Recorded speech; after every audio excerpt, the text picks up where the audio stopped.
Assalamualaikum warahmatullahi wabarakatuh. Apa khabar tuan-tuan dan puan-puan? Hari ini hari Jumaat, ingat Jumaat, ingat Al-Kuliah, dan kita bersiaran secara langsung di Seri Pentas Seri Pentas TV3 pada petang ini akan bicarakan satu topik yang cukup menarik tuan-tuan, yang sepanjang hayat kita, sepanjang nyawa kita di kandung badan sepatutnya kita ambil iktibar dari peristiwa ini, bukan sekadar pada 27 Rejab saja tuan-tuan puan-puan, iaitu Kembara Buraq tajuk kita. Apa yang terselit, tersirat dan tersurat di sebalik Kembara Buraq. Sama-samalah kita ikuti selama 1 jam pada petang ini bersama dengan tetamu kita, panelis kita yang pertama kali, ulung-ulung kali datang ke sini, iaitu yang bahagia Ustaz Haryanto Rizal Rokman. Assalamualaikum Ustaz Harry. Waalaikumsalam. Bukan Harry Potter ya? Bukan. Haryanto. Dan Ustaz, sebelum kita cerita bab Isra' Mi'raj, Kembara Buraq ya, menggambar kepada kita macam mana orang kata Nabi dibawa sampai satu tahap menghadap Allah Azza wa Jalla, dan kita akan cerita kepada penonton-penonton kita di rumah nanti ataupun di mana sahaja anda berada. Dan apapun kalau anda berada di rumah, anda boleh hubungi kami di talian bebas tu sekiranya ada kemusykilan, permasalahan ataupun nak minta pendapat Ustaz apa yang berlaku di diri anda, iaitu di talian 1888 1677. Saya ulangi ya, 1888 1677 yang bagi Ustaz Haryanto ataupun Ustaz Harry. Apa Ustaz, kita mulakan dengan Bismillahirrahmanirrahim dengan soalan pertama Ustaz. Saya nak tanya Ustaz tentang bila sebut tentang Rejab dan 27 Rejab, walaupun kita dah masuk bulan Syakban, tapi kita imbas kembali tentang 27 Rejab ini, kita akan teringat satu peristiwa yang cukup agung, cukup besar, cukup bermakna berlaku kepada junjungan besar Nabi Muhammad SAW. Dan daripada Masjidil Haram, Nabi diperjalankan sampai ke Masjidil Aqsa di Palestin, dan akhirnya naik ke langit yang ketujuh sampailah ke Sidratul Muntaha, menerima salat ya daripada Allah Azza wa Jalla. Boleh tak Ustaz ceritakan penjelasan lanjut tentang peristiwa ini? Silakan Ustaz. Bismillahirrahmanirrahim. Assalamualaikum warahmatullahi ta'ala wabarakatuh. Waalaikumsalam. Alhamdulillah wa bihi nasta'in ala umurin dunya waddin. Wassalatu wassalamu ala Sayyidina Muhammad wa ala alihi wa ashabihi wattabi'in wattabi'in wattabi'in lahum bi ihsanin ila yaumiddin. Qala rabbi shrah li sadri wa yassir li amri wahlul 'uqdatam min lisani yafqahu qawli. Amma ba'd. Terima kasih Ustaz Fauzi, sidang penonton setia Al-Kuliah yang dirahmati Allah sekalian. Pertamanya, bila kita menyebut tentang Isra' dan Mi'raj, biasanya kita umat Islam di Malaysia ini, secara khususnya, kita melihat kepada peristiwa ini berlaku pada 27 Rejab. Walaupun kalau kita melihat sebenarnya Isra' Mi'raj ini para ulama berselisih pandangan tentang bilakah sebenarnya berlaku Isra' dan Mi'raj. Sebab itu ada yang menyebut berlaku pada bulan Rejab. Ada juga yang menyebut pada bulan Rabiul Awal. Tidak kurang juga ada yang menyebut pada bulan Ramadan. Walau bagaimanapun, soal perselisihan bila tarikh berlaku Isra' Mi'raj ini tidak menjadi suatu persoalan. Kerana ulama' sepakat bahawa Isra' Mi'raj ini benar-benar berlaku. Sebab itu Isra' Mi'raj yang kita sambut, khususnya setiap tahun, di mana-mana pun kita sambut. Makna di surau pun ada, di masjid pun sambut, di rumah pun orang sambut. Setiap tahun kita menyambut Isra' Mi'raj ini sebagai untuk nak memperingati peristiwa agung yang Allah Subhanahu Wa Taala sebutkan di dalam Al-Quran. Sebagaimana yang Allah Taala nyatakan dalam surah Al-Isra' ayat yang pertama. Kata Allah Subhanahu Wa Taala, Subhanalladzi asra bi'abdihi lailan minal masjidil haram ilal masjidil aqsa alladzi barakna haulahu linuriyahu min ayatina innahu huwas samiul basir. Ini ayat yang menjadi dalil bahawa Isra' dan Mi'raj itu berlaku. Tetapi persoalannya Ustaz, apakah kita nak melihat Isra' dan Mi'raj itu sekadar suatu sambutan semata-mata, Atau apakah kita nak mengambil Isra' dan Mi'raj ini sebagai suatu pengajaran? Sebab itu kalau kita lihat, peristiwa Isra' dan Mi'raj ini dia bukan suatu peristiwa yang mudah untuk diterima akal. Dan ini mengajarkan juga kepada kita bahawa kadang-kadang perkara agama ini kita tidak boleh semata-mata menggunakan akal. Sebab itu dalam peristiwa Isra' Mi'raj ini dia memerlukan kepada kekuatan iman. Ialah mungkin barangkali hari ini kita taklah menjadi masalah nak menyambut Isra' Mi'raj. Sebab tak pernah pula kita dengar di Malaysia ni ada yang keluar daripada Islam kerana menyambut Isra' Mi'raj. Tetapi pada zaman Nabi, ada yang murtad, ada yang keluar daripada Islam kerana mendengar peristiwa Isra' dan Mi'raj ini. Sebab itulah, sidang penonton yang dirahmati Allah sekalian, Isra' Mi'raj ini kita perlu melihat pada sudut pandang sebagai seorang yang beriman kepada Allah Ta'ala.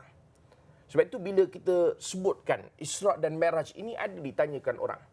Mengapa Isra' dan Mi'raj ini Allah Subhanahu Ta'ala tidak terus bawa ke langit? Kenapa Allah Ta'ala bawa dulu ke Masjidil Aqsa?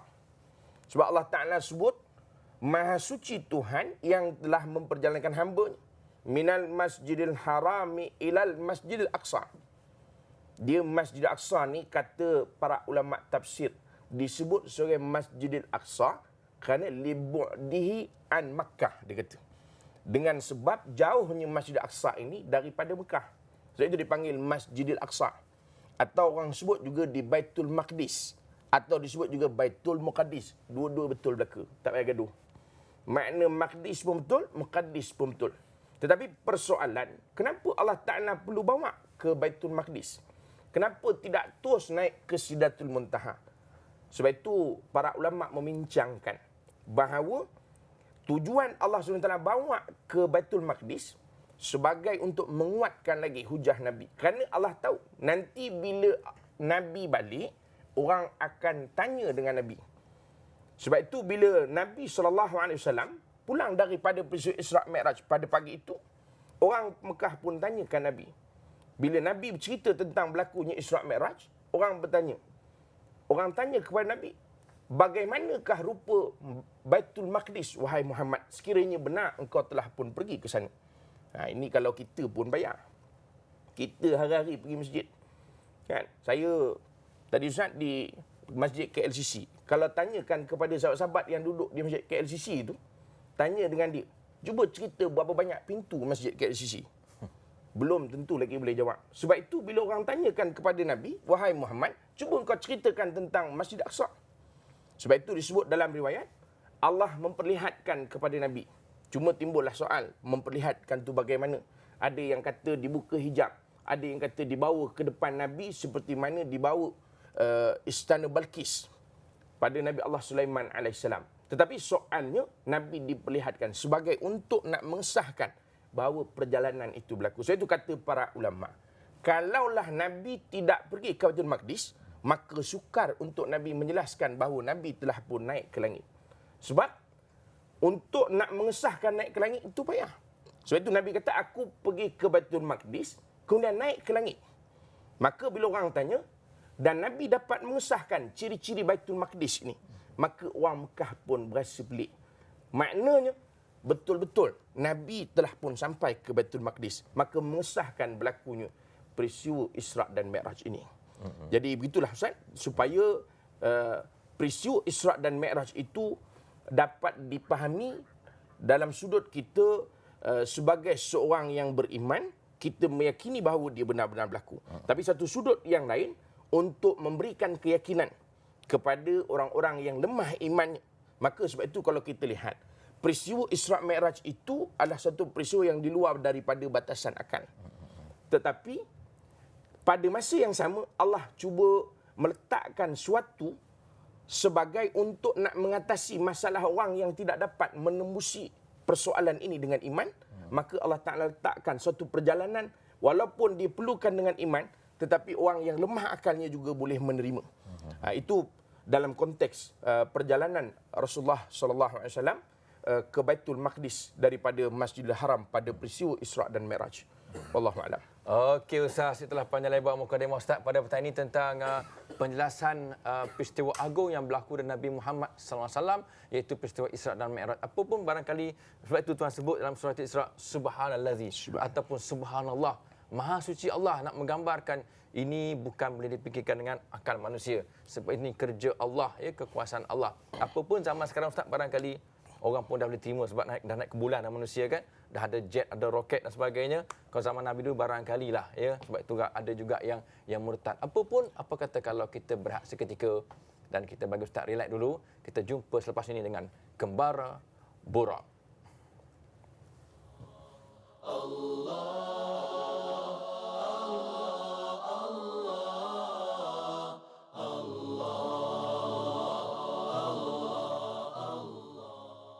Alhamdulillah. Terima kasih sebab anda setia bersama-sama dengan kami, bersama-sama dengan Al-Kuliah.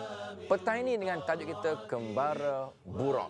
Cerita tentang Isra' Mi'raj yang mencabar dan menguji keimanan kita tentang alam ghaib yang bakal kita tempuh, ya, pada hari akhirat nanti. Apa pun bersama dengan kita Ustaz Harry ataupun Ustaz Haryanto Rizal Rohman, seorang pendakwah dan juga pembimbing haji dan juga umrah. Dan Ustaz, cerita bab Isra' Mi'raj ni kita tidak terkecuali membicarakan tentang kenderaan yang Nabi naik tu. Ustaz naik burak tadi? Naik burak. Burak juga. Tapi burak yang Nabi naik ialah disebut dalam hadis berwarna putih.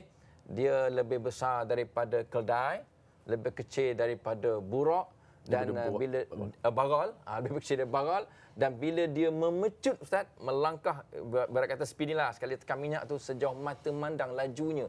Jadi bila tak Ustaz cerita tentang burak ini yang Nabi naik ini, yang memang tak sama dengan burak Ustaz lah, silakan. Sahabat Aziz, sidang penonton Al-Kuliah yang dirahmati Allah sekalian. Bila kita bercerita tentang Isra' Mi'raj ini, kita sebut di awal tadi bahawa Isra' Mi'raj ini adalah suatu persoalan iman. Satu. Yang kedua, bila kita bercerita tentang Isra' Mi'raj, dia adalah cerita tentang kuasa Allah Ta'ala. Makna kalau kita cerita tentang kuasa Allah Ta'ala, kira penutup dah lah. Sebab apabila kita cerita tentang kuasa, berarti dia suatu perkara yang tidak ada sempadan. Bila kita sebut tentang kuasa Allah Ta'ala, dia suatu perkara yang tidak ada batu sempadan, tidak ada limitation dia. Tak ada. Sebab itu bila kita cerita tentang kuasa Allah Ta'ala, maka kita cerita sama tentang iradah, kehendak Allah Subhanahu Wa Ta'ala.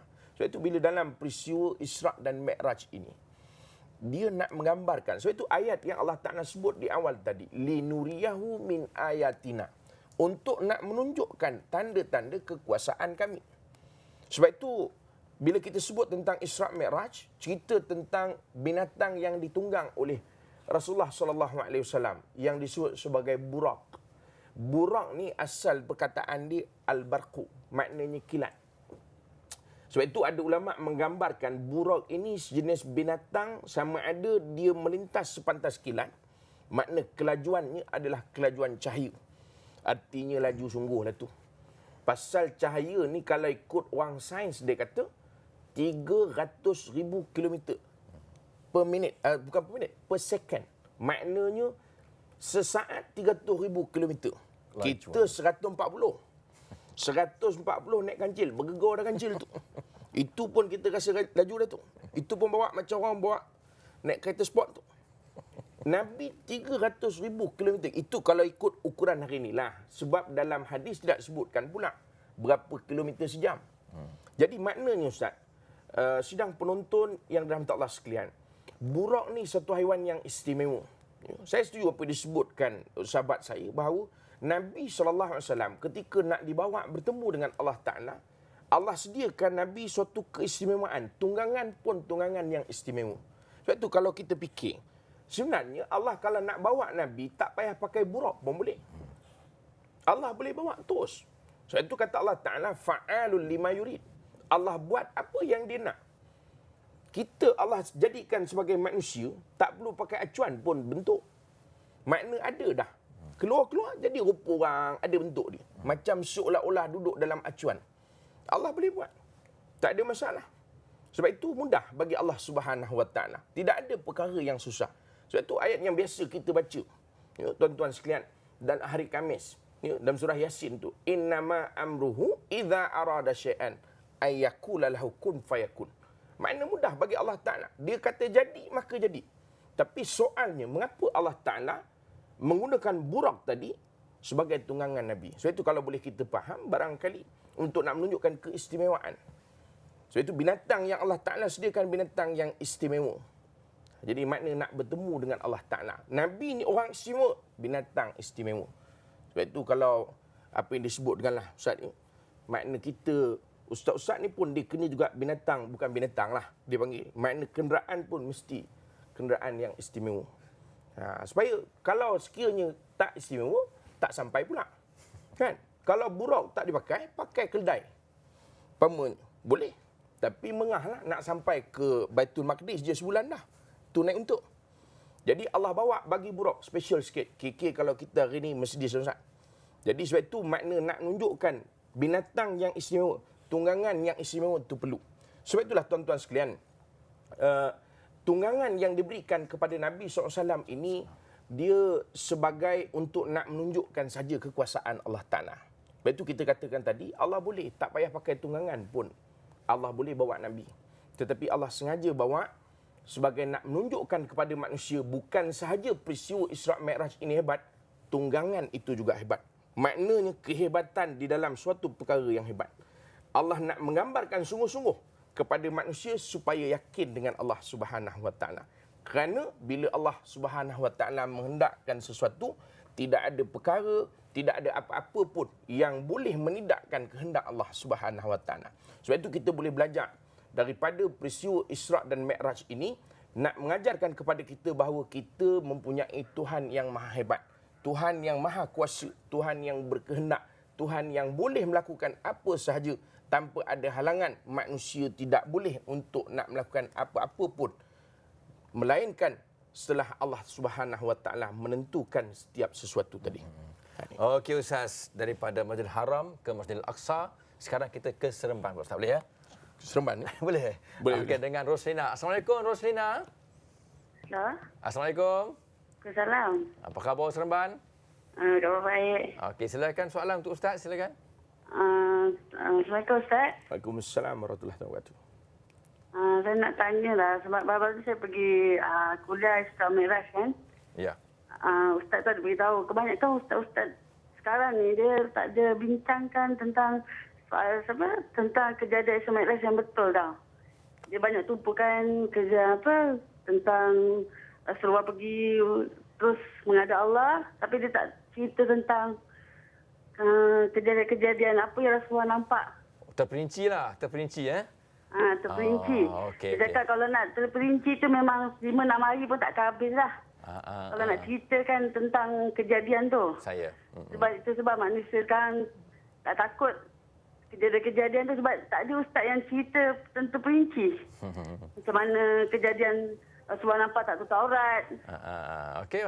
Kejadian macam-macam lah. Kita dengar penjelasan Ustaz ya. Okey, terima kasih. Assalamualaikum. Okey Ustaz, ini barangkali itu luahan perasaan Roslina dari Seremban. Orang kata apa, kalau saya ingat kalau kecil-kecil dulu barangkali di kampung-kampung, biasanya tuan-tuan guru Pak Imam akan cerita malam pertama 1 Rejab tu, dah cerita dah apa Nabi buat. Sambung malam kedua pula, sambung malam ketiga. Pertemuan tak habis Ustaz. Dia 1 bulan tu, 1 Rejab sampai 30 Rejab baru habis cerita Isra' Mi'raj. Jadi sekarang ni dia punya ulasannya luahan kenapa dari Isra' Mi'raj tu naik ke langit terus. Tak cerita nampak apa-apa semua tu. Sila komen Ustaz. Puan Roslina tadi yang bertanya.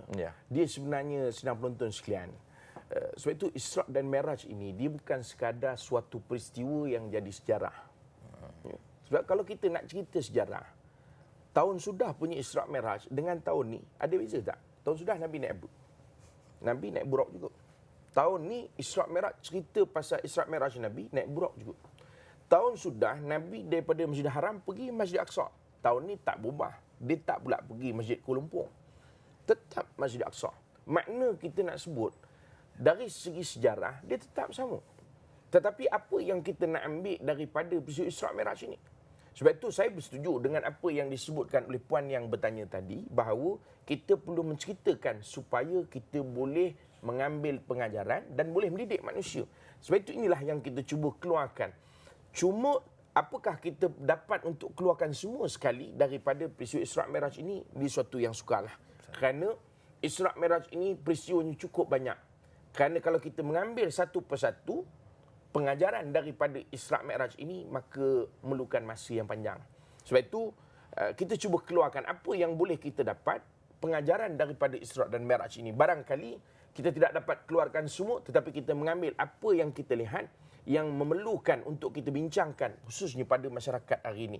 Kerana peristiwa Isra' Mi'raj ini dia berkait dengan soal perkara ghaibiyah, perkara bukan alam gaib, tetapi perkara yang perlu kita imani walaupun kita tidak lihat. Sebab itu Nabi SAW bila Nabi naik dibawa Allah Subhanahu Wa Taala, Nabi diperlihatkan dengan pelbagai-bagai perkara, ya, balasan yang dipertontonkan kepada Nabi. Bahkan pada ketika Rasulullah SAW naik, itu mengesahkan tentang kewujudan syurga dan neraka. Kerana Nabi telah pun melihat isi syurga dan isi neraka. Sebab itu memang kita perlukan untuk bercerita keseluruhan, tetapi barangkali mungkin kalau macam yang Puan Rosina datang tadi ke tempat ceramah, saya rasa ceramah tu mungkin sejam setengah je. Kalau nak cerita tu mungkin 4 jam. Takut ustaz tu ceramah seorang je.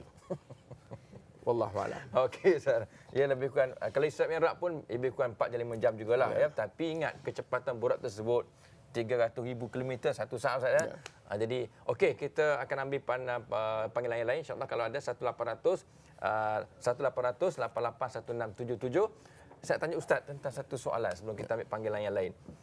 Dalam ayat tersebut, Isra' ayat yang pertama disebut tentang minal masjidil aqsa ila masjidil aqsa linuriyahu min ayatina, ke Masjidil Aqsa yang kami berkati sekelilingnya. Berkati dengan apa? Ada pokok durian situ ke, pokok rambutan ke, atau banyak bangunan-bangunan macam KCC di Kuala Lumpur ke? Apa maksud di kami berkati sekeliling Masjidil Aqsa itu? Silakan Ustaz. Sidang penonton yang dirahmati Allah sekalian, bila Allah Subhanahu Wa Taala sebutkan allazi barakna haulahu, yang kami berkati sekelilingnya. Sebab itu ada banyak tafsiran sebenarnya Ustaz. Ya. Ada sebagian ulama tafsir, Imam Al-Qurtubi umpamanya menyebutkan maksud barakah itu ialah kerana adanya sungai, pokok-pokok tanaman, buah-buahan, makna kawasan yang subur di sekitar. Kerana kawasan berlakunya Isra' Mi'raj inilah kawasan Palestin. Kawasan Palestin ni ialah kawasan yang subur. Ya, begitu juga dengan sekelilingnya kawasan Syam. Ya, kawasan Syria, Jordan. Ini adalah kawasan-kawasan yang berada di sekeliling daripada Baitul Maqdis. Tetapi ada juga di sana ulama yang mentafsirkan maksud barakah tadi ataupun yang diberkati tadi kerana para anbiya berada di sekitar daripada kawasan Masjidil Aqsa tadi. Sebelum kita lanjutkan tentang anbiya tadi, kita ambil satu lagi pemanggil daripada Seremban tadi pergi ke Ipoh. Utara pula Ustaz ya. Okey, assalamualaikum Cik Khairi. Waalaikumsalam warahmatullahi wabarakatuh ya Ustaz. Ya, teruskan dengan soalan. Ketika berlakunya peristiwa Isra' dan Mi'raj tu, dan ketika Nabi di-Mi'rajkan ke 7 langit tu, saya nak minta penjelasan apakah peristiwa-peristiwa lain yang berlaku ketika Nabi di-Mi'rajkan di 7 lapis langit tu. Jadi mungkin peristiwa-peristiwa lain yang boleh menjadi panduan dan pedoman kepada masyarakat kita. Ya, itu sajalah. Okey, terima kasih Cik Khairi. Assalamualaikum. Okey Ustaz, 7 lapis langit, saya nak cerita mengah juga saya rasa ni kan. Apa yang Nabi jumpa satu-satu, tapi saya ingat Ustaz lah ya. Ambil barangkali yang poin-poin Ustaz boleh kita berikan kepada penonton. Silakan Ustaz. Sidang penonton dan tuan yang bertanya sebentar tadi. Saya kira dalam peristiwa Isra' Mi'raj ini, sebab itu kita sebutkan tadi, kalau kita boleh kaitkan dengan persoalan ataupun pertanyaan yang pertama tadi, kenapa pendek sangat? Kita kena ingat Allah SWT bawa Nabi satu malam. Makna kalau satu malam kita consider 12 jam. Kita cerita 1 jam je. Jadi kalau kita nak cerita yang 12 jam satu malam tu 1 jam ni, memang tak sempat sungguhlah.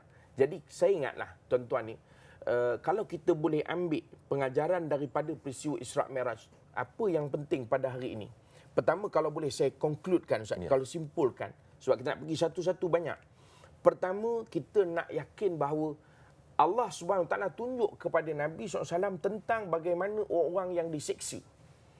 Kata Dr. Abu Faris, ya, seorang ulama di Jordan, Ustaz, ya, dia menyebutkan bahawa apa yang diperlihatkan kepada Nabi SAW pada ketika Isra' dan Mi'raj tadi sebagai nak menggambarkan penyakit umat Muhammad. Bila Nabi diperlihatkan tentang orang yang berzina, kemudian dia di sana simboliknya dia makan daging yang elok, dia ditinggal daging yang elok, dia makan daging yang busuk. Maka kata Dr. Abu Faris, ini sebagai gambaran kepada penyakit umat Muhammad hari ini. Sebab itu hari ini kita lihat bagaimana soal perzinaan berlaku meleluasa. Sebab memang telah diperlihat kepada Nabi SAW bagaimana hari ini berlaku apa yang telah diperlihatkan pada 1400 tahun yang lalu. Begitu juga bila Nabi SAW dipertontonkan tentang bagaimana satu kumpulan yang memikul kayu, kemudian dipikul lagi, tambah lagi, tergolek, bangun, pikul balik, tambah lagi, tergolek. Kata bila ditanya kepada Jibril, Nabi tanya, apakah hal orang ini wahai Jibril? Ini kalangan umatmu yang memikul tanggungjawab, tambah lagi, tak larat, pikul lagi. Sebab itu hari ini jadi satu penyakit. Orang berebut nak jawatan. Orang walaupun apa yang telah dipikul tu tak mampu untuk nak dilaksana, dia masih nakkan lagi jawatan yang lain, tambah lagi. Daripada imam dia nak jadi syiak juga, dia pun nak Bilal juga, sudahnya dia imam, dia makmum. Makna semua sekali dia nak pikul sekali. Nak menunjukkan bagaimana ini penyakit umat Muhammad. Sebab itu kalau kita melihat kepada peristiwa Isra' dan Mi'raj ini, kita boleh nampak bahawa kesemua yang berlaku ini nak menggambarkan pertama bahawa penyakit ini akan berlaku kepada umat Muhammad, dan kita sebagai orang ataupun umat yang berada di akhir zaman ini yang telah diperlihatkan oleh Nabi SAW pada suatu ketika dahulu, makna kita berhati-hati. Bukan maknanya kita tetap akan kena, tidak. Tetapi kita berhati-hati supaya penyakit-penyakit yang dipertontonkan tadi, orang yang makan riba, orang yang makan harta anak yatim, orang yang disebutkan lagi namimah ataupun orang yang mengumpat, memfitnah dan sebagainya. Ini semua antara penyakit-penyakit yang dipertontonkan kepada Nabi dalam peristiwa Isra' Mi'raj. Sebab itu kita umat hari ini, kita perlu bersedia. Bagaimana kita nak mengelakkan? Umpama beginilah tuan-tuan sidang penonton sekalian, kita dah tahu dah kawasan rumah kita ni ada orang kena penyakit denggi, dan diisytiharkan kawasan rumah kita adalah kawasan tempat nyamuk Aedes yang banyak. Apa persediaan kita? Adakah kita nak keluar rumah, buka baju, kemudian tunjuk mana nyamuk datang begitu? Sepatutnya kita bila tahu begitu, bermakna kita akan berhati-hati. Mungkin kita pasang ubat nyamuk, mungkin kita sediakan kelambu dan sebagainya lah, supaya nyamuk tak masuk. Begitulah hari ini. Kalau telah dipertontonkan kepada kita tentang penyakit-penyakit umat Muhammad ini, berarti kita bersedialah untuk kita mengelak supaya penyakit ini tidak melanda dalam kehidupan kita. Itu yang pertama. Yang kedua, kalau kita boleh lihat daripada apa yang dipertonton kepada Nabi SAW, nak menggambarkan kepada kita bahawa syurga dan neraka itu ada. Hari ini kita menghadapi krisis keyakinan adanya syurga dan neraka. Sebab itu kenapa? Sebab kita hanya mengetahui syurga dan neraka itu ada, tetapi kita tidak pernah lihat. Sebab itu manusia ni bila dia tahu tapi dia tak pernah lihat, maka dia sukar.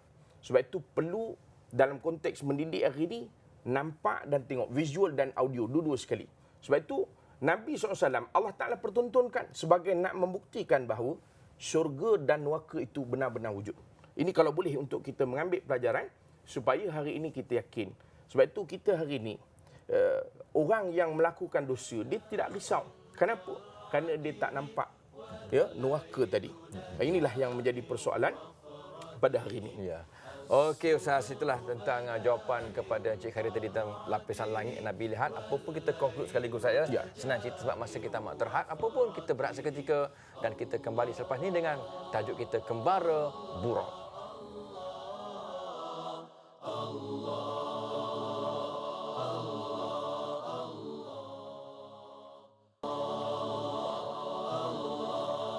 Alhamdulillah, anda memang setia bersama dengan Al-Kuliah. Pada petang ini, tajuk kita ialah Kembara Buruk, menceritakan peristiwa Isra' dan Mi'raj Nabi. Walaupun kita tak dapat perinci satu persatu, insya-Allah apa pun dapatlah kita ambil. Walaupun orang kata apa, tak ada langsung, baik ambillah apa yang sempat kita ambil pada petang ini. Apa pun seingat saya, kita ada satu pemanggil di luar sana yang sedang menunggu. Assalamualaikum. Assalamualaikum. Belum lagi.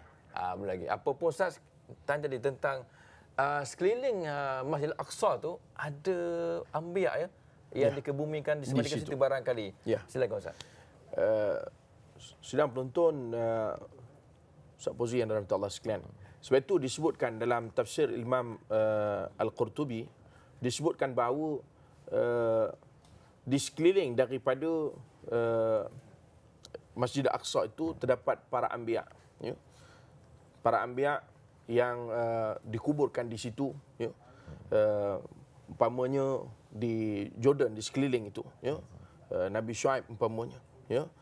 Begitu juga dengan makam-makam nabi-nabi yang lain, ya. Dan di situ juga di mana para nabi dan rasul diutuskan, ya, di sekitar daripada keliling Masjid Al-Aqsa sebagai utusan Allah Subhanahu wa taala. Sebab itulah kata para ulama, bila Allah Taala menyebutkan allazi barakna haulahu, memberi erti bahawa sekitar daripada Masjid Al-Aqsa tadi penuh dengan utusan-utusan, ya, para rasul yang wajib kita percaya 25 orang, begitu juga dengan para anbiya yang ramai yang diutuskan, ya, di sekitar daripada Masjid Al-Aqsa, di sekitar dataran Syam sana, yang disebut juga sebagai bumi anbiya.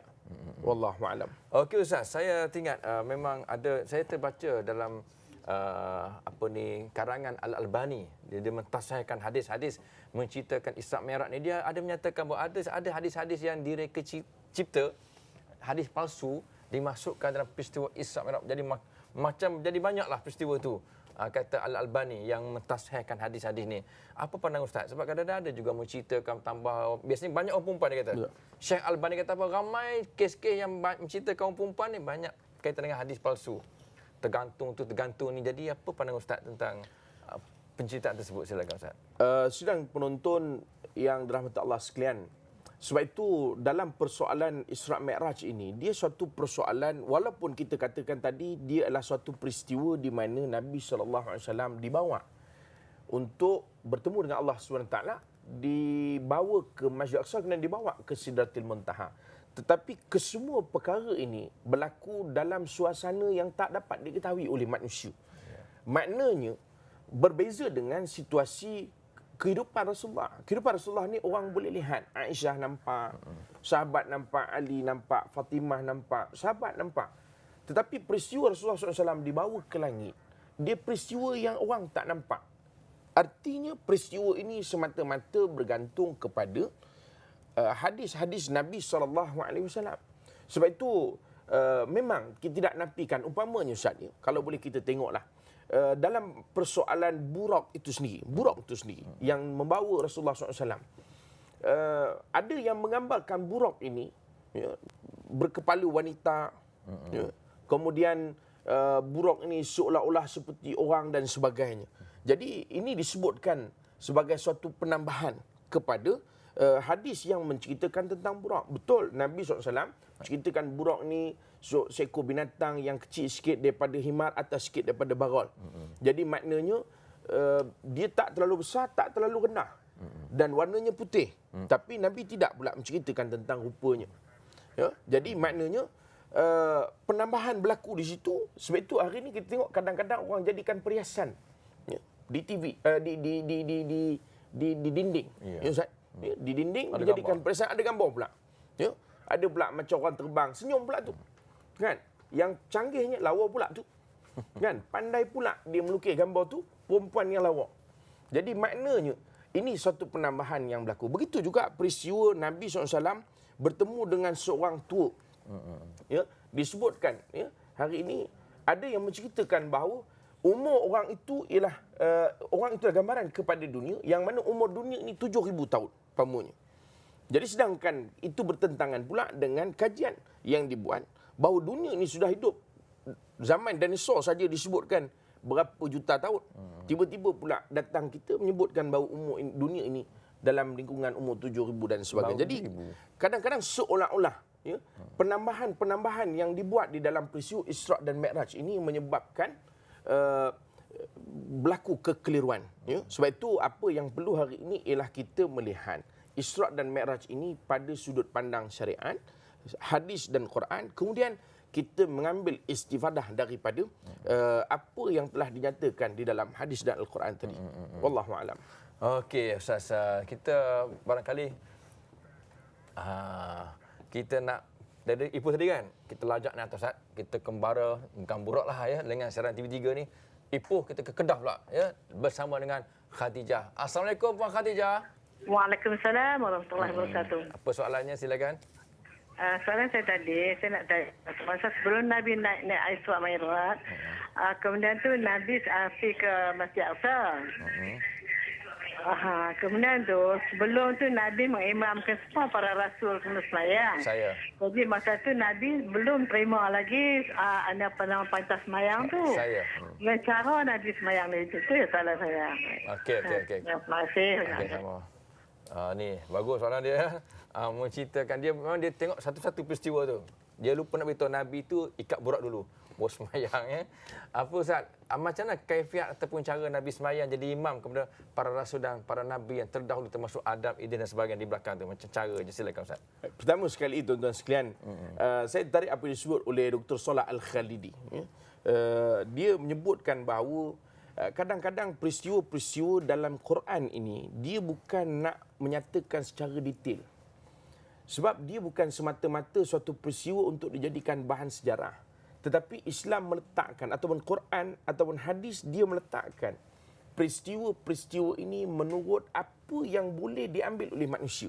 Sebab itu umpamanya dalam persoalan tadi yang ditanya oleh puan daripada Kedah tadi. Apa jenis solat yang dibuat oleh Rasulullah SAW? Ya. Barangkali kalau kita boleh melihat pertama sekali, sebenarnya sebelum daripada pensyariatan solat 5 waktu, disebut oleh para ulama bahawa Nabi SAW solat seperti mana solat dilakukan oleh bapanya iaitu Nabi Allah Ibrahim AS, iaitu solat pada waktu pagi dan petang. Cuma apakah jenis solat yang dilakukan ketika solat bersama dengan para anbiya tidak pula dinyatakan dalam hadis-hadis Nabi SAW. Cuma dia merupakan sebagai simbolik, kata para ulama. Kalau melihat kepada peristiwa tadi, simbolik bahawa seluruh para nabi, walaupun nabi-nabi ni Ustaz, dia lebih senior lagi. Nabi-nabi ni lebih dulu daripada Nabi Muhammad. Pasal Nabi Muhammad SAW ni khataman nabi. Makna penutup kepada segala nabi. Artinya yang lain tu lebih abang lagi lah, alung lagi.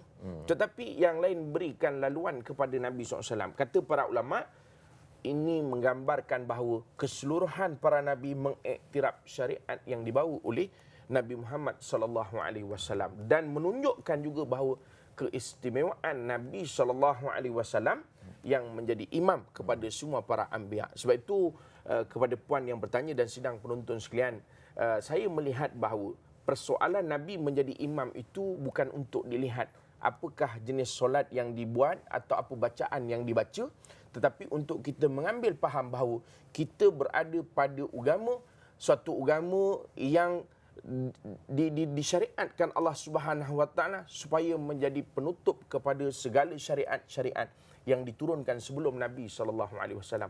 Sebagai bukti bagaimana pengiktirafan oleh semua para anbiya kepada Nabi Muhammad sallallahu alaihi wasallam dalam peristiwa Isra dan Mi'raj. Wallahu alam. Okey, itulah jawapan daripada Puan Khadijah dari Kulim Kedah tadi menceritakan tentang solat. Ya. Okey Ustaz, barangkali kalau kita lihat tentang Nabi diperlihatkan macam-macam gambaran lah Ustaz tentang yang baik ataupun yang tak baik. Saya tertarik satu benda Ustaz. Nabi dia tak nampak, dia tak dengar, tapi dia tercium satu bau yang cukup wangi Ustaz.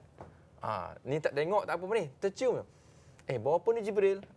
Yang cukup harum semua, itulah bau apa Ustaz? Masya-Allah. Silakan Ustaz. Ya, sidang penonton yang dirahmati Allah sekalian. Ketika dalam peristiwa Isra tadi, Nabi terbau satu bau yang begitu harum. Ya, disebut dalam riwayat dalam hadis yang sahih itu, Nabi bertanya kepada Jibril, apakah bau ini wahai Jibril? Kata Jibril, inilah bau Masyitah. Ya, kubur Masyitah, ya, di mana Masyitah ini memang kita kenal lah, semua orang tahu belaka. Masyitah ni ialah tukang sikat anak Firaun. Ada orang bertanya, apakah nama dia tu Masyitah? Sebahagian ulama menyatakan bahawa Masyitah itu ialah gelaran, bukan nama dia. Sebab itu dipanggil Masyitah daripada perkataan misht. Misht maknanya sikat, Masyitah tukang sikat. Jadi kalau kita yang di rumah pun ada nama Masyitah, tukang sikat jugalah tu. Cuma bezanya kita bukan tukang sikat anak Firaun lah, itu je. Cuma tuan-tuan sidang penonton sekalian, Mak Syitah ni dia kerja dia kira senang cerita, kita susah nak gambarkan Ustaz. Maknanya Mak Syitah ni orang gajilah, senang cerita hari ni, ya. Orang gajilah. Jadi dia menyikat rambut anak Firaun tadi, kemudian tiba-tiba jatuh sikat.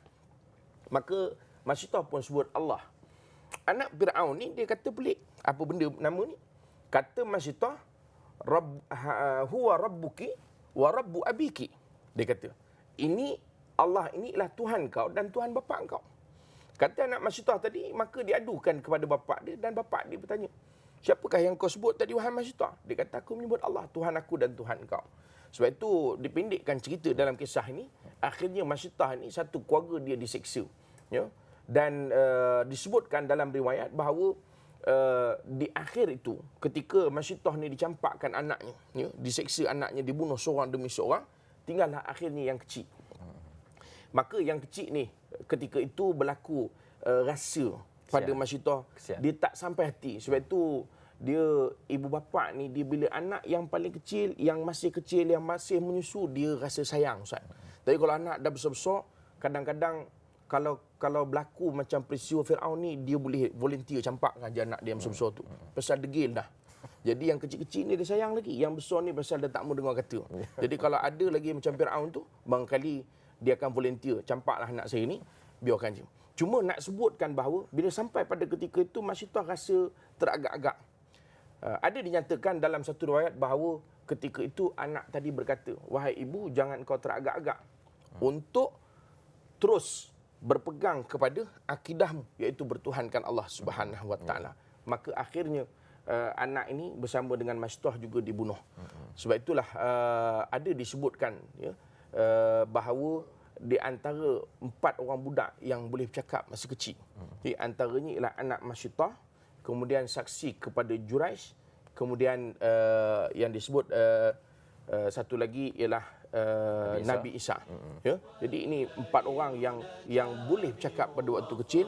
Dan cerita tadi tentang Mak Syitah, anak yang beri motivasi kepada maknya supaya terus kekal, ya, bertuhankan Allah Subhanahu Wa Taala. Okey, terima kasih Ustaz. Itulah orang yang pegang teguh dan akidah, insya-Allah baunya wangi di sisi Allah Subhanahu Wa Taala. Apapun, kita berehat sekali lagi dan jumpa kembali selepas ini dengan tajuk kita, Kembara Burak.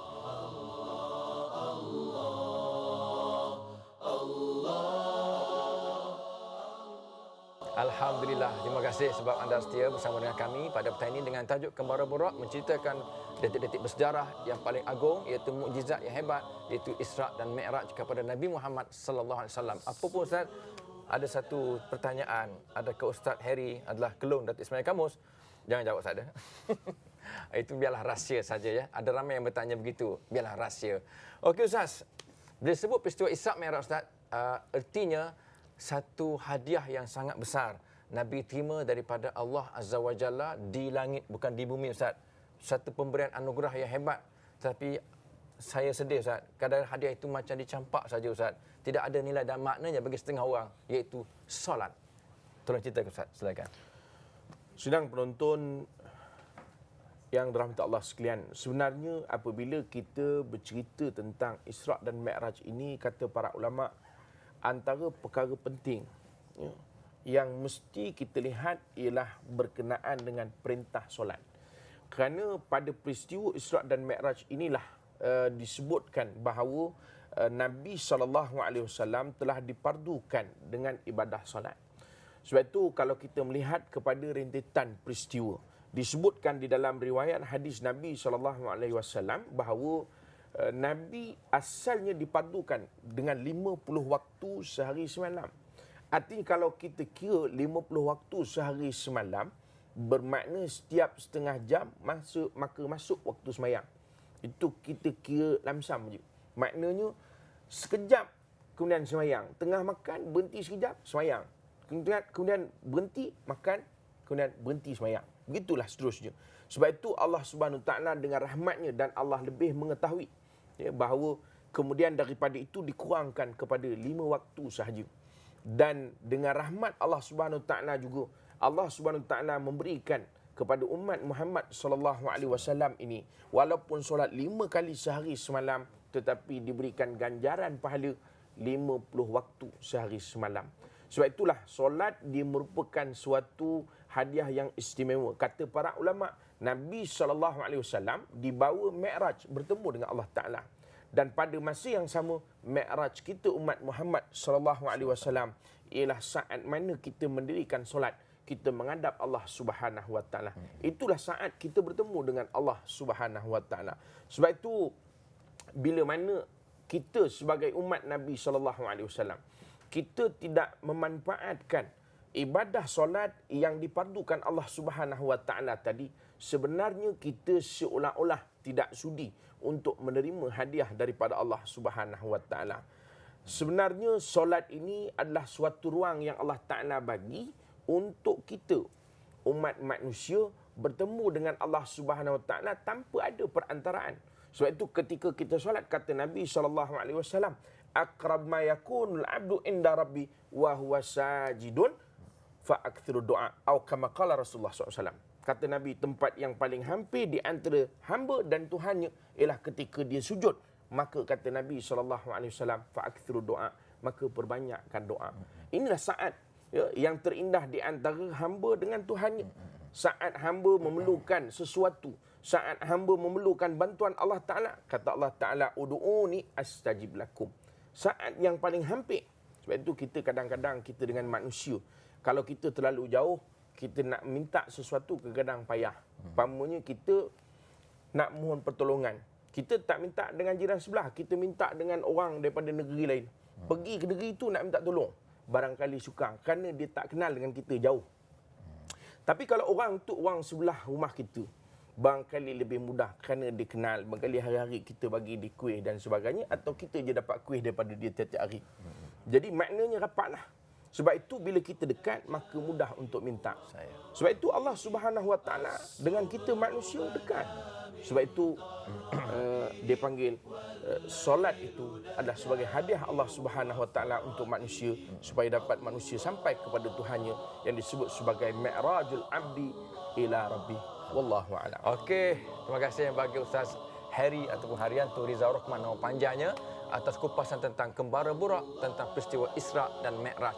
Apapun Ustaz, insya-Allah kita jumpa lagi pada kuliah yang akan datang. Apapun untuk anda penonton setia Al-Kuliah pada petang ini, jangan lupa temu janji kita pada minggu hadapan, tetapi berada di Plaza Angsana Johor Bahru. Sempena Karnival Jom Heboh di sana. Jemput datang beramai-ramai ke Al-Kuliah pada minggu hadapan di Plaza Angsana JB. Sempena Jom Heboh dengan tajuk kita ialah Angin Ahmar. InsyaAllah jumpa di sana. Datang beramai dan selamat cuti di hujung minggu. Assalamualaikum warahmatullahi wabarakatuh.